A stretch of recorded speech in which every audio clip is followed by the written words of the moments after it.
제가 하루는 새벽 예배를 드리기 위해서 주차장을 나서고 있는데 20대 중반의 한 자매가 운동을 하고 있습니다. 열심히 걸어가고 있습니다.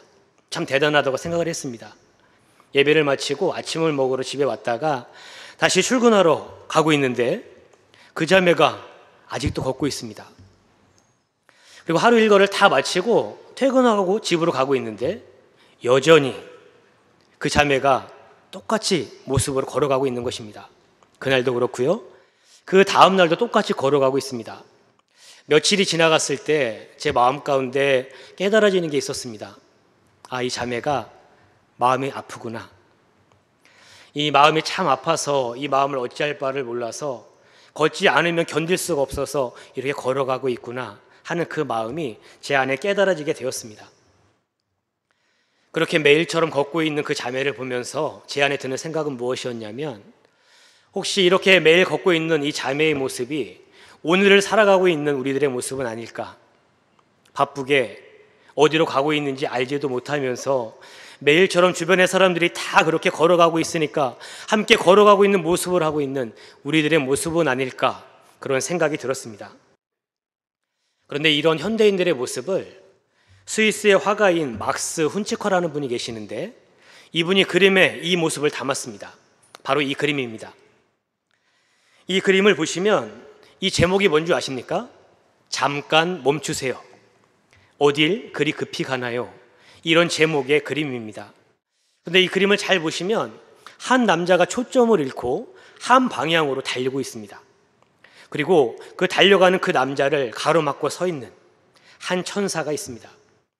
이 천사는 이 남자의 머리와 머리를 맞대고 한 손으로는 이 남자의 어깨를 감싸고 한 손으로 이 남자의 손을 잡고 이렇게 말하고 있는 것 같습니다. 잠깐 멈추세요. 어딜 그리 급히 가나요? 잠깐 멈추세요. 어딜 그리 급히 가나요? 사랑하는 성도님들, 여러분들은 어떻습니까? 코로나 상황 가운데 시간이 참 빠르지 않습니까? 벌써 8월입니다. 24절기상 오늘이 입추입니다. 입추는 가을의 시작을 알리는 것이기도 하지만 사실 입추의 본질적인 뜻은 무더위 한복판에 가을의 기운이 이렇게 북돋는다. 무더위 한복판에 가을의 기운이 자리 잡는다는 뜻을 담고 있습니다. 무슨 말입니까? 전환의 시기라는 것입니다. 무더운 여름이 계속될 것 같지만 그렇지 않고 우리에게 가을이 오고 있습니다. 찬바람이 곧 불어올 것입니다. 이때에 잠깐 멈춰서라는 것입니다. 나는 지금 어디로 걸어가고 있는지, 나는 여기까지 어떻게 살아왔는지, 하나님은 지금 이 상황에 내 삶의 자리에 무엇을 말씀하고 계시는지 하나님의 그 음성을 들어야 할 때가 되었습니다. 그래서 오늘은 하나님 말씀을 함께 나누면서 우리 오늘을 바쁘게 살아가는 그리스도인들이 어떻게 하면 이러한 분주함에서 일상의 그 바쁨에서 벗어나서 쉼을 얻고 내가 처한 이 상황을 새로운 눈으로, 그렇게 답답했던 눈이 아니라 완전히 새로운 눈으로 바라볼 수 있는지, 그리고 내가 처한 그 상황을 객관적으로 명확하게 바라볼 수 있는지 우리 마가복음 6장의 말씀을 통해 하나님 말씀을 함께 나누고자 합니다. 우리 말씀으로 들어가기 전에 오늘 마가복음 6장의 구조를 살피는 것이 본문을 이해하는 데 도움이 됩니다. 마가복음 6장은 두 가지 큰 줄기가 있습니다. 하나는 예수님께서 12제자를 부르셔서 둘씩 나누어서 전도대를 파송하는 하나의 사건이 기록되어져 있고, 또 하나의 큰 줄기는 우리가 잘 아는 것처럼 물고기 2마리, 보리떡 5개를 가지고 남자만 5,000명을 먹이신 오병이어의 사건을 기록하고 있습니다. 그리고 이 두 가지 중요한 줄기가 되는 사건들 사이에 어떤 기록이 있냐면 위대했던 선지자 세례 요한의 죽음의 사건이 그 가운데 삽입이 되어 있습니다. 그런데 오늘 말씀 가운데 주목하고자 하는 것은 12제자를 나누어서 파송한 전도대 파송도 아니고 오병이어의 사건, 우리가 다 잘 아는 이 사건도 아닙니다. 오늘 주목하고자 하는 것은 무엇이냐면 이 두 가지 사건 전후로 이 커다란 줄기가 되는 이 사건들 앞과 뒤에 예수님 하셨던 말씀, 그 말씀에 주목하기를 원합니다. 왜냐하면 우리는 늘 큰 사건, 큰 줄거리만 보느라 그 사이에 있는 예수님이 숨겨놓은 메시지를 놓칠 때가 많이 있기 때문입니다. 우리 앞에 있는 사역을 먼저 좀 살펴보면 예수님께서 12제자를 전도대로 파송하는 그런 장면이 나옵니다. 그런데 우리 예수님 갈릴리를 중심으로 활동하십니다. 폭풍이는 그 바다를 잠잠케도 하시고, 때로 병든 자를 기도하심으로 일으키기도 하시고, 때로 죽은 자도 살리시는 놀라운 역사를 이루시는 분이 우리 예수님이셨습니다. 그런데 하루는 예수님께서 12제자를 부르시면서 너희는 둘씩 짝을 지어서 동네로 들어가 복음을 전해라. 가서 내가 그동안 너희들에게 가르쳐 주었던 하나님 나라의 복음을 전하라고 명령을 하십니다. 그래서 이 제자들이 둘씩 나누어서 동네에 들어가 복음 전파를 시작합니다. 그리고 그 긴 여행, 전도 여행을 다 마치고 돌아와서 보고하는 장면이 오늘 우리가 읽은 본문의 말씀입니다. 이들은 그동안 해왔던 전도의 이야기를 풀어놓기 시작합니다. 이 전도하면서 느꼈던 것들을 생생한 간증으로 풀어놓느라 시간 가는 줄 모릅니다. 지치는 줄 모릅니다. 예수님, 저희가 주의 이름으로 복음을 전할 때에 귀신들도 항복했습니다. 예수님 이름으로 기도했더니 병든 자가 일어났습니다. 예수님, 한 번도 복음을 증거하지 않은 지역에 가서 복음을 전하는데 한밤중에 사람이 찾아와서 나를 위해서 좀 기도해달라고 요청하는 사람을 만났습니다. 자신이 경험했던 놀라운 사건들을 제자들이 하나씩 예수님 앞에 다 보고를 하고 있고, 예수님은 그 제자들의 보고를 하나하나 다 경청을 하고 계십니다. 사랑하는 성도님들, 오늘 이 장면에서 예수님 가르쳐 주시는 쉼의 첫 번째 조건이 나옵니다. 그 첫 번째 조건은 무엇이냐면 대화가 이루어지는 만남이 있어야 한다는 것입니다. 쉬기 위해서 우리의 삶에 대화가 이루어지는 만남이 선행되어야 우리 가운데 쉼이 찾아오게 된다는 것입니다. 예수님 앞에서 이 제자들 얼마나 지쳐 있겠습니까? 그동안 전도여행 아무것도 없이 동네에 들어가서, 그리고 환영받지 못하는 곳에 나아가 생소한 복음을 전합니다. 그래서 먹는 것도 입는 것도 자는 것도 불편한 여행이 바로 이 전도 여행입니다. 그래서 이 긴 여행을 통해서 지칠 대로 지친 것이 우리 오늘 본문의 제자들의 모습입니다. 그런데 참 신기합니다. 예수님 앞에서 자신들의 이야기를 막 쏟아놓고 있는 제자들, 예수님이 이렇습니다, 예수님 제가 이런 걸 경험했습니다, 이렇게 그것을 쏟아놓고 있는데 이상하게 힘이 납니다. 왜 그런 줄 아십니까? 내 마음을 다 터놓고 얘기할 수 있는 예수님이 내 앞에 계시기 때문입니다. 예수님 얘기를 들어주시면서 경청하시면서 기쁨으로 반응해 주시고, 야 잘했다, 야 수고했다, 이렇게 말씀해 주실 때 그 시간이 이 제자들에게 어느 것과 비교할 수 없는 충전의 시간, 쉼의 시간이 되었음을 오늘 본문 가운데 보게 되어집니다. 사랑하는 성도님들, 우리들은 참 바쁩니다. 저도 바쁘고 여러분들도 하루하루 참 바쁜 일상을 그렇게 살아가고 계십니다. 아침에 일어나서 씻고 밥을 먹습니다. 밥을 먹고 출근을 합니다. 하루 동안 열심히 일합니다. 퇴근을 해서 집에 와서 씻고 밥을 먹고 또 잠을 잡니다. 매일매일 반복되는 우리의 일상입니다. 톱니바퀴처럼 매일 그렇게 우리의 삶이 돌아가고 있습니다. 그런데 이러한 삶을 살아가다 보면 어떤 마음이 드냐면, 이렇게 매일처럼 돌아가는 기계와 같은 세상에 나는 하나의 부품이 아닐까? 나는 왜 이렇게 비참할까? 내 삶은 왜 이렇게 재미가 없을까? 나는 왜 이렇게 하나의 부품으로 재미없게 살아갈까? 하는 그런 마음이 들 때가 있습니다. 그런데 왜 그런 마음이 드시는 줄 아십니까? 내 마음을 터놓을 수 있는, 하루의 일과를 다 마쳤을 때 내가 하루에 있었던 이야기, 내 마음을 다 터놓고 얘기할 수 있는 그 누군가가 내 안에 없기 때문에 매일매일 기계처럼 돌아가는 그 시간이 참으로 고통스럽고 참 아프다는 것입니다. 그래서 우리에게는 이렇게 대화할 수 있는 상대가 필요합니다. 바라기는 오늘 3부 예배에 나와서 예배하는 모든 성도님들에게 이런 진정한 대화의 상대가 있기를 주님의 이름으로 축복합니다.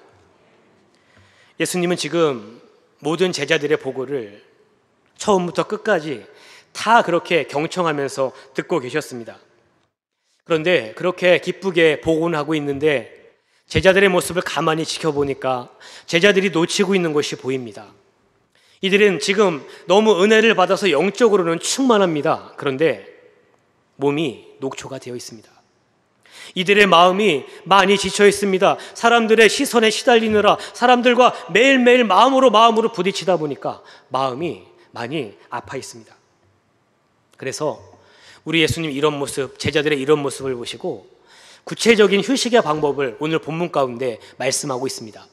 오늘 본문 31절의 말씀을 우리 한 목소리로 읽겠습니다. 시작.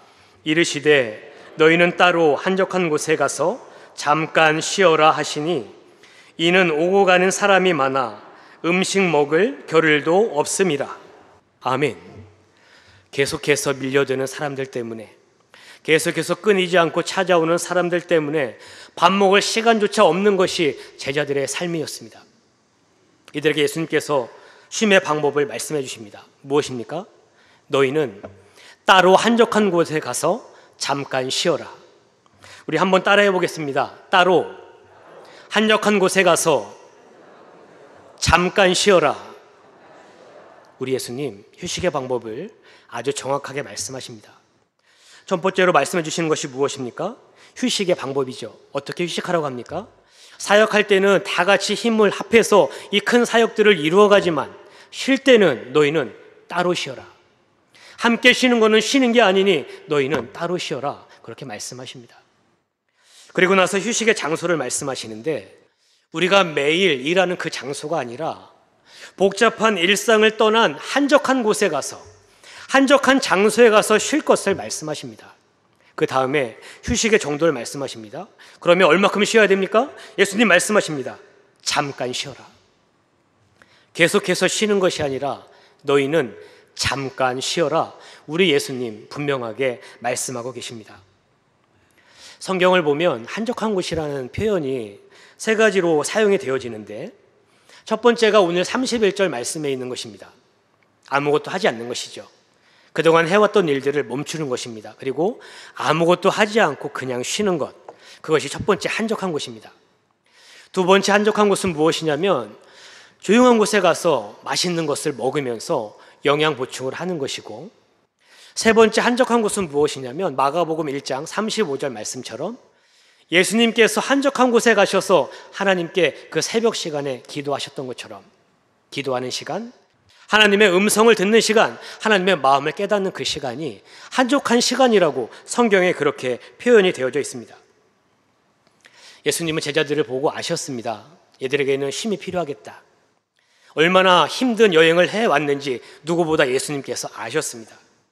그리고 또 아시는 것이 있는데 앞으로 얼마나 큰 사역들이 기다리고 있는지 우리 예수님은 너무나도 정확하게 알고 계셨습니다. 그래서 명령하시죠. 너희는 지금 당장 이 바쁜 사역의 현장을 떠나 배를 타고 갈릴리 건너편으로 건너가서 먹고 쉬어라. 제자들을 향해서 배려하시는 예수님의 모습이 오늘 말씀 가운데 보입니다. 여기서 알 수 있는 쉼의 두 번째 조건이 있습니다. 육체의 기본적인 욕구를 잘 돌봐야 한다는 것입니다. 우리는 몸을 갖고 있습니다. 연약한 육체를 갖고 있습니다. 그래서 이 몸에 쉼이 필요하다는 것입니다. 쉴 때 중요한 게 두 가지가 있는데 하나는 잠을 잘 자는 것입니다. 자는 시간을 구별하고요, 깨는 시간을 명확하게 구분을 짓는 것입니다. 그래서 우리의 하루가 질서 있게 진행되어질 때에 그 하루의 삶에 쉼이 깃든다는 것이죠. 또 한 가지는 우리 몸에 좋은 일을 하는 것입니다. 좋은 음식을 먹고요, 좋은 공기를 마시고 운동을 하면서 우리의 몸을 균형 잡히게 그렇게 만들어가는 것입니다. 그래서 잘 먹고 잘 쉬어야 합니다. 이것이 우리에게 주신 쉼의 법칙입니다. 그런데 이 다음 장면이 참 재밌습니다. 제자들을 향해서 너희는 지금 당장 이 현장을 떠나서 배를 타고 갈릴리 건너편으로 건너가라고 분명하게 말씀하셨습니다. 그래서 제자들이 순종하는 마음으로 기쁨으로 그렇게 배를 타서 갈릴리 건너편으로 이동하고 있습니다. 그런데 우리 갈릴리 호수를 생각해 보시면 이런 호수가 있는데 배가 출발했습니다. 그런데 우리 제자들 가는 모습, 예수님 탄 배가 어떻게 가는지 다 볼 수가 있습니다. 그러면 사람들이 배가 어디로 가는지를 보면서 이렇게 둘레길을 걸어가기 시작하는 겁니다. 그런데 재밌는 것은 배 가는 속도보다 이 걷는 속도가 더 빨라서 배가 도착했을 때 어떤 일이 일어납니까? 인산이네. 우리가 출발할 때 만났던 사람보다 더 많은 사람들이 그 빈들에 예수님을 기다리고 있는 모습을 이 제자들이 마주하게 되는 것입니다. 여러분들이 제자들이었다면 마음이 어땠을까요? 저는 믿음이 없어서 그런지 좀 짜증이 날 것 같습니다. 왜냐하면 이제 휴가 시작인데, 이제 배 타서 이제 본격적으로 쉬려고 하는데 도대체 이게 뭔가, 이런 마음이 들었을 것 같습니다. 그런데 우리 예수님은 그렇지 않으셨습니다. 오늘 본문 34절의 말씀을 우리 한 목소리로 읽겠습니다. 시작. 예수께서 나오사 큰 무리를 보시고 그 목자 없는 양 같음으로 인하여 불쌍히 여기사 이에 여러 가지로 가르치시더라. 아멘. 배에서 내리자마자 빈들에 모여있는 수많은 사람들을 보시고 예수님 마음이 아팠습니다. 왜냐하면 예수님 눈에 그들이 얼마나 굶주렸는지가 보이고, 그들의 영적인 목마름이 보이고, 그들이 이 자리에 오기까지 얼마나 아픔의 시간을 보내왔는지 그들의 사연을 다 예수님께서 보고 계시기에 빈들에 모여있는 사람들을 보면서 예수님 참 마음이 아프셨습니다. 그래서 하나님을 향해서 애끓는 심정으로 기도합니다. 하나님, 이 불쌍한 영혼들을 구원하여 주시옵소서. 하나님, 이 불쌍한 영혼들 살려 주시옵소서. 하나님, 이 불쌍한 영혼들에게 먹을 것을 주시옵소서. 예수님 그렇게 기도하시고 그 다음에 어떤 이적이 일어납니까? 오병이어의 놀라운 역사가 오늘 본문 가운데 보여진다는 것입니다. 우리 예수님도 이전에 사역하느라 힘드셨습니다. 쉬고 싶습니다. 그런데 우리 예수님 그 불쌍한 사람들을 바라보면서 마음이 동하니까 멈출 수가 없습니다. 그들을 섬기고 그들을 사랑하고 그들을 대접하는 그 역사를, 그 사역을 예수님 제자들과 함께 해 주셨습니다. 사랑하는 성도 여러분, 여기서 우리는 예수님 보여주시는 쉼의 세 번째 조건을 이 본문 가운데 확인하게 됩니다. 세 번째는 남을 받아들일 수 있는 여유가 우리 안에 있어야 한다는 것입니다. 사랑하는 성도님들, 잘 생각해 보십시오. 내 안에 나 말고, 내 일 말고 다른 사람들을 담을 만한 여유가 있는지, 다른 사람들을 품어낼 만한 공간이 내 안에 없으면 그 안에 쉼이 일어날 수가 없다는 것입니다. 그래서 예수님께서 지금 무엇을 말씀하고 있냐면, 너희 마음에 쉼의 공간이 있니? 다른 사람들을 품어줄 만한 그런 여유 공간이 있느냐고 오늘 이 사건을 통해 제자들에게 말씀해 주고 계시는 것입니다. 사랑하는 성도님들, 우리의 몸을 잘 이렇게 보양하는 것도 참 중요한데 우리 주변 사람들과의 관계를 잘 만들어가는 것입니다. 가족과의 관계가 어떠한지, 우리 주변에 우리 교회 공동체 식구들과의 관계는 어떠한지, 그리고 주변에 내가 만나는 수많은 사람들과 관계는 어떠한지를 점검하는 것이죠. 내 삶에 내 관계가 지금 사랑이 없는, 아무것도 남아있지 않은 그런 관계로 남아있지는 않은지 우리 자신을 돌아봐야 한다는 것입니다. 왜냐하면 내 안에 그 여유 공간이 있어야만 내가 하는 그 일이 의미가 있어지고요, 내가 하는 일이 즐거워지기 때문입니다. 처음에는 제자들이 싫었습니다. 왜 또 시작이냐고, 왜 휴가인데 우리는 또 일해야만 하냐고 불평을 했을 겁니다. 그런데 2만 명의 사람들을 이렇게 섬기면서 먹을 것을 나누면서 이들 마음 가운데 이 일이 참 가치 있는 일이구나, 이 일이 참 의미 있는 일이구나, 이들의 마음에 이런 생각이 들어가니까 그동안 한 번도 느끼지 못했던 쉼이 이들에게 찾아오는 것입니다. 남을 품어낼 만한 여유 공간이 그 모든 사역들을 통해 생겨나니까 세상이 줄 수 없는 그런 쉼이 이 제자들에게 지금 임하고 있는 것입니다. 사랑하는 성도 여러분, 지난 7개월 동안 참 열심히 사셨습니다. 참 열심히 살아내셨습니다. 정말 수고하셨습니다. 열심히 수고한 여러분에게도 잠깐의 쉼이 필요합니다. 이렇게 말씀드리면 왜 잠깐이냐고, 나 그동안 열심히 일했다고 이렇게 말씀하실 것 같습니다. 그런데 예수님 말씀하십니다. 잠깐 쉬어라. 잠깐 쉬어야지 그 쉼의 의미가 뭔지를 압니다. 쉼의 가치가 어떤지 잠깐 쉬어야만 알 수 있고, 그렇게 쉼의 가치를 알아야만 그 이후에 더 큰 사역을 감당할 수 있기 때문입니다. 때로 인생을 살아가다 보면 어두운 밤을 지나갈 때도 있고, 때로 아픔의 시간을 지날 때도 있습니다. 코로나 시간을 지나면서 참 길다, 어렵다, 힘들다 이런 생각 많이 하셨을 것입니다. 인생을 살아가다 길을 잃었을 때, 어디로 가야 될지 모를 때 더 자주 우리의 몸과 우리의 마음과 우리의 영혼을 살펴야 합니다. 그리고 우리 주변 사람들과의 관계가 잘 가고 있는지를 그렇게 점검을 해야 된다는 것입니다. 왜냐하면 이런 것이 잘 세워질 때에 다시 시작할 수 있는 힘이 거기서 생기기 때문입니다. 앞서 말씀드린 첫 번째, 두 번째, 세 번째 이런 쉼의 조건들이 충족이 되어지면 어떤 일이 일어나냐면 주변 사람들과의 사랑의 관계가 회복되면서 삶이 풍성해집니다. 우리 몸이 건강해집니다. 아주 균형 잡힌 몸으로 그렇게 변화되어집니다. 전에 아팠을 때, 내가 마음이 힘들었을 때 전혀 들리지 않던 마음의 소리들, 내 영혼에 말씀하신 하나님의 그 음성이 들리기 시작합니다. 그런데 그때 멈추지 말고 다음 단계로 나아가실 수 있어야 합니다. 오늘 본문 오병이어 사건 이후에 예수님 보여주신 행동을 보면 마지막 쉼의 방법이 무엇인지 우리에게 말씀해 주십니다. 우리 마가복음 6장 45절 46절의 말씀을 한 목소리로 읽겠습니다. 시작.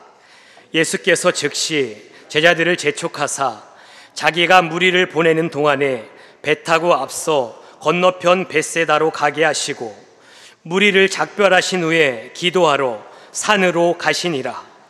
아멘.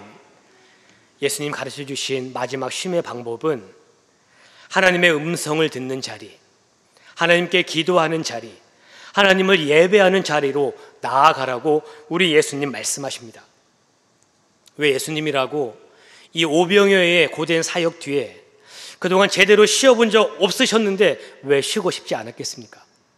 제자들처럼 쉴 수 있는 곳, 편안한 곳, 맛있는 것이 있는 그곳으로 왜 가고 싶지 않으셨겠습니까? 그런데 예수님 어디로 가십니까? 지금 산으로 올라가십니다. 왜요? 살아계신 하나님을 만나야 내가 살기 때문입니다. 살아계신 하나님과 1대1로 만날 수 있어야 내게 참심이 임하기 때문입니다. 내게 있는 사역들을 감당하려면 하나님과 이 만남이 아니면 그 다음 걸음을 디딜 수 없기 때문에, 건널 수 없기 때문에, 갈 수 없기 때문에 우리 예수님 지금 산으로 지금 올라가고 계십니다. 사랑하는 성도님들, 산으로 올라가시는 예수님의 모습에서 우리는 예수님 하시는 큰 소리를 듣습니다. 우리는 사실 많은 말들을 하고 삽니다. 그런데 더 큰 것은 무엇인 줄 아십니까? 내 행동이 내가 하는 말보다 더 크게 누군가에게 들린다는 것입니다. 그래서 그것이 참 두렵고 떨리는 것입니다. 오늘 예수님의 행동이, 예수님 지금 산으로 올라가신 행동이 우리에게 무엇을 말씀하고 있습니까?